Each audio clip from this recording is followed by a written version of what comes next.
SIR শুনানি পর্ব শেষ হচ্ছে গতকালই, আর এখন চূড়ান্ত ভোটার তালিকা প্রকাশের অপেক্ষায় রয়েছেন মতুয়াবাসী। আমরা ভোট দিয়েছি, অনেকদিন ধরে এখানে বাস করছি, এবার খুব চিন্তায় আছি। প্রতিক্রিয়া মতুয়া সম্প্রদায়। তালিকা বেরোলে আরো নাম বাদ যেতে পারে, আশঙ্কা প্রকাশ করেছেন তৃণমূল সাংসদ মমতা ঠাকুর।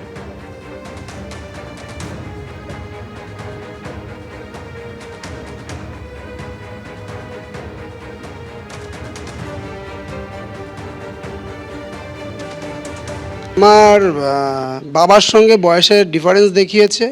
আমি সেখানে গেছি, হিয়ারিং করিয়েছি, কিন্তু তারপরেও যেহেতু ভোটার লিস্টে নাম ওঠার একটা সম্ভাবনা রয়েছে, তারপরেও ভয় পাচ্ছি। কারণ যেহেতু আমার বয়স এই 40 বছর, আমি ভোট দিয়েছি, 5 বার ভোট দেওয়া হয়ে গেছে অলরেডি আমার। তারপরে আমি নিশ্চিন্ত হতে পারছি না যে এই নতুন করে 2026 সালে যে ভোট হবে, সেই ভোটে আমি আদৌ ভোট দিতে পারবো কিনা।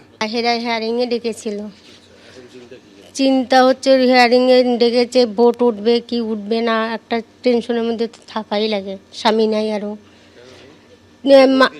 ভোট তো 5-6 বার দেওয়া হয়ে গেছে, তাহলেও একটা টেনশনও থাকে।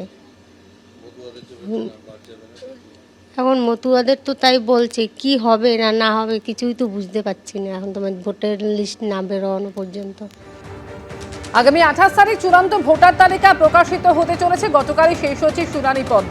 মতুয়া সম্প্রদায়ের মানুষ তারা চিন্তায় রয়েছেন। তারা বলছেন যে তারা শুনানিতে ডাক পেয়েছেন এবং সেখানে প্রয়োজনীয় সমস্ত নথিপত্র জমা দিয়েছেন, কিন্তু এরপরও চূড়ান্ত ভোটার তালিকায় তাদের নাম থাকবে কিনা তা নিয়ে দুশ্চিন্তার মধ্যে রয়েছে মতুয়া সম্প্রদায়।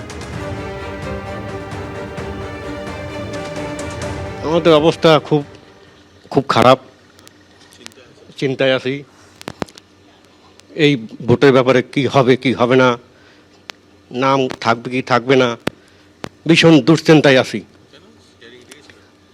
হিয়ারিংয়ে দেখেছিল, আমরা অনেক বছর আগে এসেছি এই ভারতবর্ষে, চিন্তায় ওই কি হবে কি হবে না, এইটুকুই চিন্তা।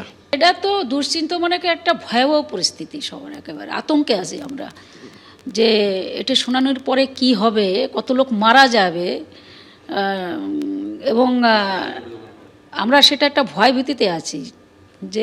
যেটা আমরা বারবার করে বলে এসেছিলাম যে সবথেকে বেশি যদি ক্ষতিগ্রস্ত হবে, এবং সেটাই বাস্তব সত্য হলো। আর বিজেপি সেটা নিজেরাই পরিকল্পনাভাবে এটা করেছে। এসআইআর মানে তো তার ভোটটা কাটতে পারে না। এসআইআর মানে হচ্ছে যে মৃত্যু ভোটারটা কেটে যাবে, যেটা ভুতুড়ে ভোটার, এক জায়গাতে 3 জায়গা 4 জায়গা ভোট আছে সেগুলো কেটে যাবে। কিন্তু এইভাবে তো কোনো নির্বাচন কমিশন করতে পারে না। বিজেপির হয়ে যে কাজগুলো করছে উনি শর্ত বেঁধে দিয়েছে, কে দেওয়ার মতন ক্ষমতা নেই। সেটাকে একই জিনিস, ওটাও 11টা চেয়েছে, ঘুরিয়ে এসআইআরে সেই 11টা চেয়েছে। অন্য স্টেটে কিন্তু এগুলো নেই। আবার অন্য স্টেটে যে এসআইআর সেগুলো নেই, শুধু বাংলার ক্ষেত্রে এই জিনিসটা করলো। তার মানে কি, তারা পরিকল্পনা করে একেবারে সিদ্ধান্ত নিয়ে নিয়েছে যে মতদের ভোটটাই কেটে দেবে। এবিপি আনন্দ, এগিয়ে থাকে, এগিয়ে রাখে।